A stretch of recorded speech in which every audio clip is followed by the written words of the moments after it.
አንድ አካል እንዴት ነው በአንድ ጊዜ ፍጹም ሰው ሆኖ በጊዜ ውስጥ ጅማሬ ያለው ግን ደግሞ ፍጹም አምላክ ሆኖ ከዘላለም የነበረ ሊሆን የሚችለው? ይህ ጥያቄ የክርስትና አስተምህሮ እምብርት ላይ የሚገኝ ሲሆን ዛሬ በዚህ ጉዳይ ላይ መጽሐፍ ቅዱስ ምን እንደሚል በጥልቅ እንመረምራለን። እንግዲያው ዛሬ የምንመረምረው ይህንን አስገራሚ ጉዳይ ነው። ቅዱሳት መጻሕፍት ስለ ኢየሱስ ክርስቶስ ባህሪ የሚያቀርቡት ይህንን የሚመስል ሁለት ገጽታ አለው እውነት ነው። እስቲ አብረን እንመርምረው። ይህንን ውስብስብ ሐሳብ በደንብ ለመረዳት አንድ ግልጽ የሆነ መንገድ እንከተላለን። መጀመሪያ የክርስቶስ ሁለት ባህሪያት የሚለውን መሠረታዊ ጽንሰ ሐሳብ እንመለከታለን። ከዛ በመቀጠል ቅዱሳት መጻሕፍት የሚሰጡትን ቀጥተኛ ምስክርነቶች፣ ከፍጥረት ዓለም የሚገኙ ማስረጃዎች እና በመጨረሻም የተሰጡትን መለኮታዊ ስሞችና ባህሪያት አንድ በአንድ እንፈቻለን። እሺ፣ እንግዲያው ወደ መጀመሪያው ነጥባችን ስንገባ መጽሐፍ ቅዱስ አንድ አስደናቂ ምስጢር ያቀርባል። ይኸውም ክርስቶስ ጅማሬ ያለው ሰው እንደሆነና በተመሳሳይ ሰዓት ደግሞ ጅማሬ የሌለው አምላክ መሆኑ ነው። እዚህ ላይ በጣም የሚያስደንቀው ነገር ቅዱሳት መጻሕፍት የምትጠቀሙበት የቃላት ምርጫ ነው። ሕፃን ተወልዶልናል ሲል ሰብአዊነቱንና በጊዜ ውስጥ መጀመሩን ያሳያል። ወንድ ልጅ ተሰጥቶናል ሲል ግን ከመውለዱ በፊትም የነበረ መሆኑን ማለትም መለኮታዊ ማንነቱ ከዘላለም እንደነበረ ያመለክታል። የተሰጠ ነገር እኮ ከመሰጠቱ በፊት መኖር አለበት አይደል? ይህ የቃላት አጠቃቀም ጥልቅ ትርጉም አለው። እሺ፣ አሁን ደግሞ በቀጥታ ወደ መጽሐፍ ቅዱሳዊ ማስረጃውን እንገባና ቅዱሳት መጻሕፍት የክርስቶስን ዘላለማዊና መለኮታዊ ባህሪ እንዴት በቀጥታና በግልጽ እንደሚመሰክሩ እንመልከት። ዮሐንስ ወንጌል መግቢያውን ሲጀምር ምንም ጊዜ አያባክንም። በመጀመሪያው በማለት ፍጥረት ከመፈጠሩ በፊት ወደ ነበረው ዘላለማዊነት ይወስደናል። ቃልም እግዚአብሔር ነበረ በማለት ደግሞ ቃል የሆነው ክርስቶስ ከአብ ጋር እኩል የሆነ መለኮታዊ ባህሪ እንዳለው በግልጽ ያስቀምጣል። ይህ ትንቢት እኮ በጣም አስገራሚ ነገር ነው የሚነግረን። የመሲሁ ሰብአዊ የትውልድ ቦታ ቤተልሔም እንደሚሆን እየተነበየ፣ በተመሳሳይ ጊዜ ግን አወጣጡ ከዘላለም ነው ይላል። ይህ ማለት በምድር ላይ የሚወለደው ገዢ መናሻው በጊዜ ውስጥ ሳይሆን በዘላለማዊነት ውስጥ ነው። ይህ ጥቅስ ደግሞ እንዴት ነው ሁለቱን ተፈጥሮዎች በአንድ ላይ አስቀምጦ የሚያሳየን?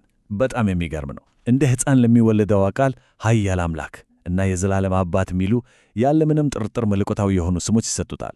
እዚህ ላይ ደግሞ ክርስቶስ የተጠቀመበትን አገላለጽ ልብ እንበል። አብርሃም ሳይወለድ እኔ ነበርኩ አላለም፣ እኔ አለሁ ነው አለው። ይህ እኔ አለሁ የሚለው አገላለጽ እኮ እግዚአብሔር ለሙሴ በቁጥቋጦ ውስጥ እየተገለጠበት መለኮታዊ ስሙ ነው። ስለዚህ ከአብርሃም በፊት የነበረ መሆኑን ብቻ ሳይሆን ዘላለማዊ ሕልውናውንም ጭምር ነው ያወጀው። ይህ ክፍል ደግሞ ሌላ ወሳኝ ነጥብ ያበራራል። ክርስቶስ ከፍጥረት ሁሉ በኩር ነው ሲል የመጀመሪያው ፍጡር ነው ማለት አይደለም።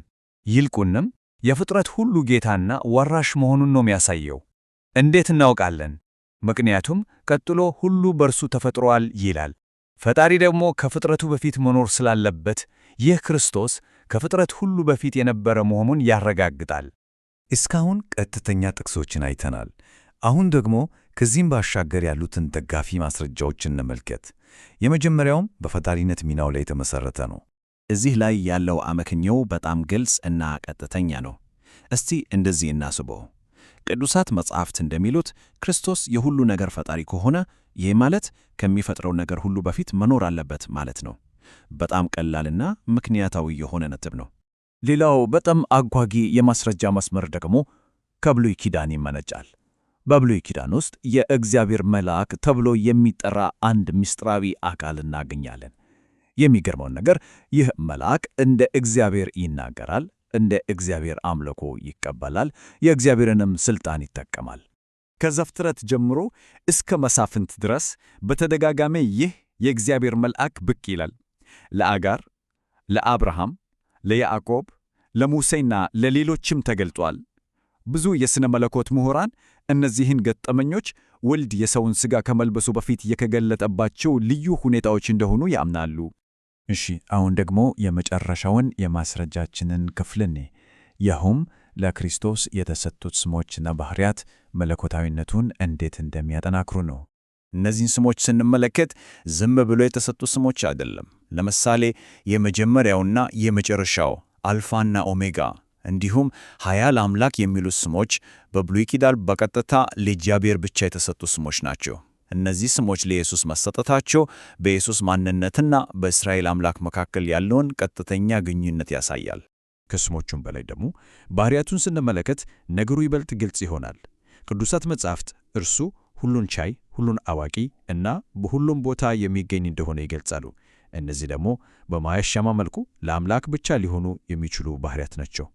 እንግዲያው ይህን ሁሉ ማስረጃ በአንድ ላይ ስናሰባስበው ከቀጥተኛ ጥቅሶች ጀምሮ ከፍጥረት ሥራ፣ ከመለኮታዊ ስሞችና ባህሪያት ያየናቸውን ነጥቦች ስንደምራቸው ምን መደምደሚያ ላይ እንደርሳለን? ነገሩ ግልጽ ነው። በብሉይም ሆነ በአዲስ ኪዳን ያለው አጠቃላይ የመጽሐፍ ቅዱስ ምስክርነት ወደ አንድ ወሳኝ እውነት ነው የሚያመለክተው። ይህም ኢየሱስ ክርስቶስ ዘላለማዊ አምላክ መሆኑ ነው።